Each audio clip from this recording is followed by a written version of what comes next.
మీ అందరికీ వందనాలు తెలియజేస్తూ ఉన్నాను. నిశ్చయముగా దేవుడు మిమ్ములను మీ కుటుంబములను బహుగా వర్ధిల్ల చేయునుగాక.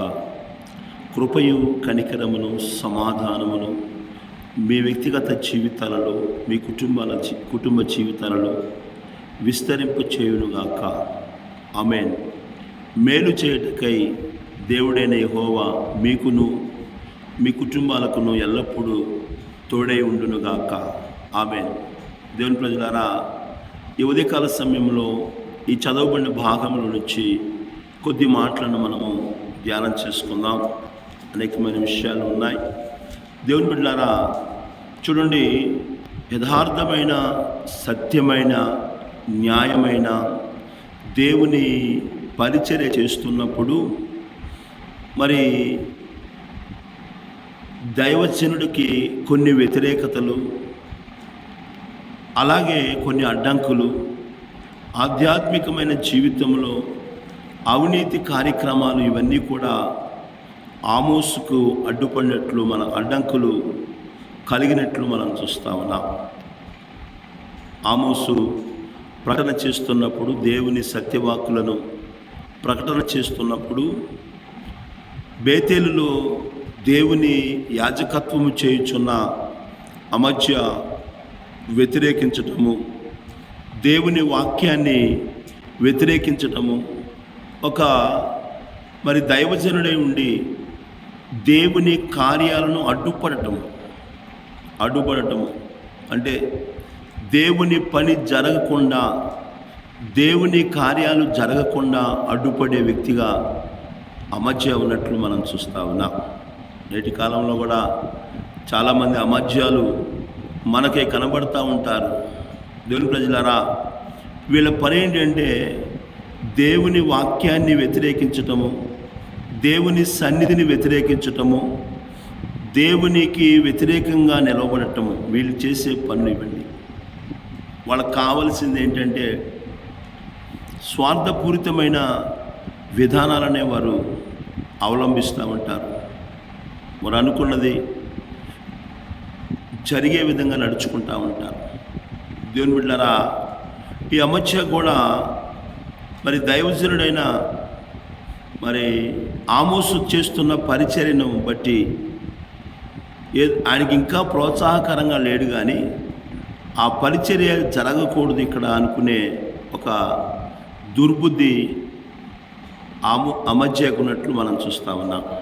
ఇక్కడ ప్రకటించమాకు, ఇక్కడి నుంచి వెళ్ళిపో, నీవు వేరే చోటకి వెళ్ళి నీ భత్యము సంపాదించుకో అంటున్నాడు. కొంతమంది డబ్బుల కోసమే సేవ చేసేవాళ్ళు ఉంటారు. వాళ్ళ పని ఏంటంటే ఏ పని దొరక్క సేవ చేసే పని, ఇది సుఖప్రదమైన పని అని, డబ్బులు బాగా సంపాదించవచ్చు అనుకునే ఒక విధానం కొంతమంది వ్యక్తులకు ఉంటుంది. వాళ్ళకి సేవ మీద దృష్టి ఉండదు, సంఘం మీద దృష్టి ఉండదు. మనకు వారికి కావలసిన ధనం వస్తే చాలు, ఎలాగైనా వారు నడుచుకుంటారనే విషయాన్ని మనం గుర్తుంచుకోవాలి. దేవుని ప్రజలారా, దేవుని పని మంచిగా చేస్తున్న ఆమోసుని వ్యతిరేకించి చెప్పొద్దు, నువ్వు ఇక్కడి నుంచి వెళ్ళిపో అంటున్నాడు. దేవుని ప్రజలారా, బైబిల్ గ్రంథంలో మనం చూసినట్లయితే అపొస్తలులు కూడా దేవుని పరిచర్య చేస్తున్నప్పుడు వాళ్ళు దేవుని సూచక క్రియలు, అద్భుతమైన కార్యాలు చేస్తున్నప్పుడు ఆనాటి ప్రధాన యాజకులను, శాస్త్రులను, పరిసయ్యులను, వీళ్ళెవరంటే సమాజంలో గౌరవం పొందుకునే వ్యక్తులు, సమాజంలో పెద్దలుగా పిలువబడుతున్న వ్యక్తులు, సమాజంలో గొప్ప స్థితిలో ఉన్న వ్యక్తులు, వీళ్ళందరూ కూడా మరి అపోస్తులను పట్టుకొని, పేతురు మరి దాదాపు 40 సంవత్సరాల వయసు కలిగిన వ్యక్తి పక్షవాయువుతో పడిపోయి శృంగారమను దేవాలయం దగ్గర మరి భిక్షమడుకుంటున్న వ్యక్తిని స్వస్థపరిచాడు. యేసు నామములో అతన్ని లేవనెత్తి నడిపించాడు. ఆ కార్యం చూసినప్పుడు అనేకులు దేవుని యందు విశ్వాసం ఉంచారు, అనేకులు యేసయ్యను నమ్మారు. దేవుని ప్రజలారా, ఆ విషయాన్ని తెలుసుకున్న ఆనాటి ప్రధాన యాజకులు, శాస్త్రులు పేతురుని పట్టుకొని సమాజ మహాసభ ఎదుట నిలబెట్టి వాళ్ళు చెబుతున్న మాట ఏంటంటే, అపుస్తుల కార్యములు 5వ అధ్యాయము 29వ వచనాన్ని మనం చదివినట్లయితే, అక్కడ మహాసభ ఎదుట వారు పేతురును నిలబెట్టి వారితో మాట్లాడుతున్న మాటలను, అపోస్తులు నిలబెట్టి మాట్లాడుతున్న మాటలను మనం గమనించినట్లయితే, దేవుని ప్రజలారా చూడండి. అందుకు పేతురు దాని 28వ వచనం, ప్రధాన యాజకులు వారిని చూసి, మీరు ఈ నామమును బట్టి బోధించకూడదని మేము మీకు ఖండితంగా ఆజ్ఞాపింపలేదా? ఇదిగో మీరు యెరూషలేమును మీ బోధతో నింపి ఈ మనుషుని హత్య మా మీదకి తేవాలని ఉద్దేశించుచున్నారని చెప్పెను. అందుకు పేతురును అపోస్తలులను, మనుషులకు కాదు దేవునికే మేము లోబడవలెను కదా. దేవుని ప్రజలను గమనించండి, మనుషులకు కాదు దేవునికే మేము లోబడవలెను కదా. కొంతమంది ప్రధాన యాజకులు, శాస్త్రులు, పరిసయ్యులు వీళ్ళందరూ కూడా పేతురును అపోస్తలులను పిలిచి, ఇదిగో ఈ నామాన్ని మీరు బోధించకూడదు, ఈ నామాన్ని మీరు ప్రకటించకూడదు, మీ బోధ చేత ఈ యొక్క ప్రాంతమంతా కూడా నింపివేశారు మీరు, కనుక మీకు మేము ఖండితంగా ఆజ్ఞాపించలేదా అని వారిని సభ ఎదుట నిలవబెట్టి ప్రశ్నిస్తూ ఉన్నారు. దేవుని ప్రజలారా, పేతురు అంటున్నాడు, మేము దేవునికి లోబడవలని కదా, మనుషులకు లోబడటం కాదు కదా. మంచి మాట పేతురు మాట్లాడుతూ ఉన్నాడు. నేటి కాలంలో దేవుని సేవ చేస్తున్నామని చెప్పబడే చాలామంది మనుషుల యొక్క మాటలకు లోబడి, మనుషుల యొక్క మెప్పు కోరుకుని, మనుషులను సంతోషపెట్టే వ్యక్తులుగా వారి బోధ ఉంటున్నట్లు, వారి యొక్క సేవ ఉంటున్నట్లు మనం నేటి కాలంలో కూడా గమనిస్తున్నట్లు మనం చూస్తూ ఉన్నాం. దేవుని బిడ్డలారా, మనుషులను సంతోషపెట్టాలని పౌలు అంటున్నాడు, నేను మనుషులను సంతోషపెట్టువాడనైతే దేవునికి దాసుడను కాకపోదునుగాక. మనుషులను సంతోషపెట్టడం. ఈ ఉదయకాల సమయంలో వాక్యం వినిచిన నా ప్రియమైన దేవుని బిడ్డలారా, దేవుడు అప్పగించిన సేవ మనుషులు మెప్పు పొందుకోవాలి, మనుషుల యొక్క బహుమానాలు పొందుకోవాలి, మనుషులను సంతోషపెట్టాలని నువ్వు సేవ చేసినట్లయితే నువ్వు మనుషుల దృష్టిలో సేవకుడిగా ఉండొచ్చు, కానీ దేవుని దృష్టిలో సేవకుడిగా ఉండవనే విషయాన్ని మనం గుర్తుంచుకోవాలి. బైబిల్ గ్రంథంలో నుంచి ఒక వ్యక్తిని మనం జ్ఞాపకం చేసుకున్నట్లయితే, సౌలు అనే రాజు మొట్టమొదటిగా ఇశ్రాయేలు ప్రజలకు మరి రాజుగా దేవుని చేత అభిషేకించబడినవాడు. దేవుని ప్రజలారా, ఒకరోజు దేవుడు సమూయేలు అనే దైవజనులను పంపించి, సౌలా యెహోవా మాట వినుము అన్నాడు. యెహోవా మాట వినుము, దేవుడి పని చేయమంటున్నాడయ్యా, ఈ పని చేయి, నువ్వు దేవుని మాట విను అని చెప్పి అమాలేకీల మీదకి యుద్ధానికి వెళ్ళమన్నాడండి. దేవుని ప్రజలారా, దేవుని మాట విన్నాడు, దేవుని మాట ప్రకారమే యుద్ధానికి వెళ్ళాడు. అమాలేకీలలో నువ్వు అందరినీ కూడా బొత్తిగా నిర్మూలన చేయాలని చెప్పేసి దేవుడు మాట్లాడాడు, స్పష్టంగా మాట్లాడాడు. అమాలేకుల్లో ఏది కూడా ఉంచకుండా, మిగలకుండా బొత్తిగా నీవు నిర్మూలన చేయాలి అని చెప్పి దేవుడు పంపిస్తే వెళ్ళాడు. దేవుడు చెప్పిన పని చేశాడులే, కానీ ఆ రాజైన సౌలు తన అధికారం ఉన్నా కానీ, తనము బలము కలిగిన వ్యక్తి అయినా కానీ, వాక్యం చెబుతుంది, జనులకు జడిసి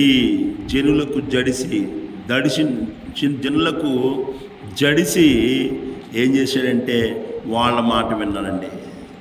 దేవుని మాటను పక్కన పెట్టేశాడు. నేటి కాలంలో కూడా జనాలు ఏం చేస్తారో అనే ఒక భయము సేవ చేస్తున్న చాలామంది వ్యక్తుల జీవితం. అందుకనే వాళ్ళు చెప్పినట్లు నడుచుకునే వ్యక్తులుగా చాలామంది ఉంటున్నారు. దేవుని ప్రజలారా, సౌలు కూడా జనాల మాట విని, జనాలకు భయపడి దేవుని మాటను పక్కన పెట్టి జనాలు చెప్పిన మాట విన్నాడు. గమనించగలుగుతున్నాయి ఉదయకాల సమయంలో. దేవుని ప్రజలారా, ఉదయకాల సమయంలో మనం గమనించాలి. వాక్యాన్ని మనం గమనించినట్లయితే మొదటి సమూయేలు గ్రంథము 15వ అధ్యాయంలో ఈ మాటలన్నీ కూడా రాయబడి ఉన్నాయి. దేవుడు ఆ కార్యాన్ని చూశాడు. దేవుడికి ఎంతో వేదనేసింది. నా మాట వినకుండా జనాల మాట విన్నాడు, జనాలు చెప్పింది చేశాడు, జనాలకు భయపడ్డాడు అని దేవుడు మాట్లాడుతూ ఉన్నాడు సమూయేలుతో. దేవుని బిడ్డలారా, సౌలు నన్ను అనుసరించలేదయ్యా అని సమూయేలుతో దేవుడు మాట్లాడుతూ ఉన్నాడు. ఈ ఉదయకాల సమయంలో దేవుని వాక్యం ఇచ్చిన నా ప్రియమైన దేవుని బిడ్డలారా, దేవుడు మనలను సేవకు పిలిచి ఉన్నాడు. దేవుని సేవ పిలుపు అనేది చాలా గొప్పది అనే విషయాన్ని మనం గుర్తుంచుకోవాలి.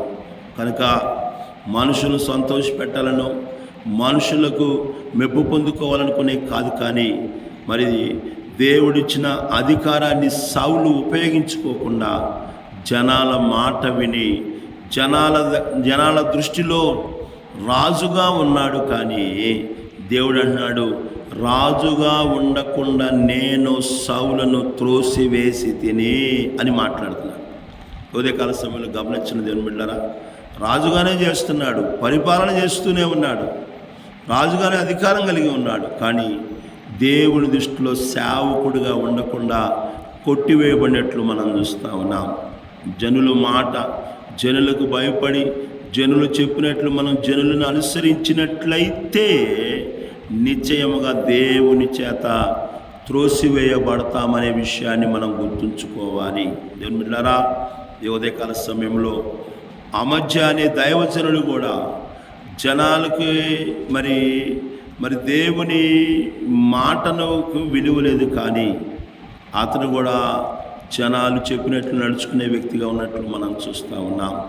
కనుక దేవుని వాక్యానికి వ్యతిరేకిస్తూ ఉన్నాడు. దేవుని సేవకుణ్ణి వాక్యము చెప్పకూడదని నిరాకరిస్తూ ఉన్నాడు. కనుక ఈ ఉదయకాల సమయంలో ఒకసారి మనం పరిశీలన చేసుకోవాలి.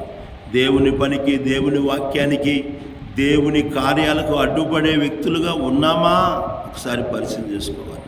లేదా మనుషులకి మాటకు లోబడి మనుషులను అనుసరించే వ్యక్తులుగా ఉన్నామా, మనుషుల చెప్పిన మాటకు లోబడుచున్నామా ఒకసారి మనం పరిశీలన చేసుకొని, దేవుడు మనల్ని నియమించాడు, దేవుడు మనల్ని పిలుచుకున్నాడు. కనుక ప్రతి ఒక్క దైవజనుడు దేవుడు తనకు అప్పగించిన పనిని దేవుని మాట ప్రకారము జరిగించుచు దేవుని ద్వారా దేవునిలో పొందుకునే కృపను, ధన్యతను ప్రభు ప్రతి బిడ్డకు దయచేయునుగాక.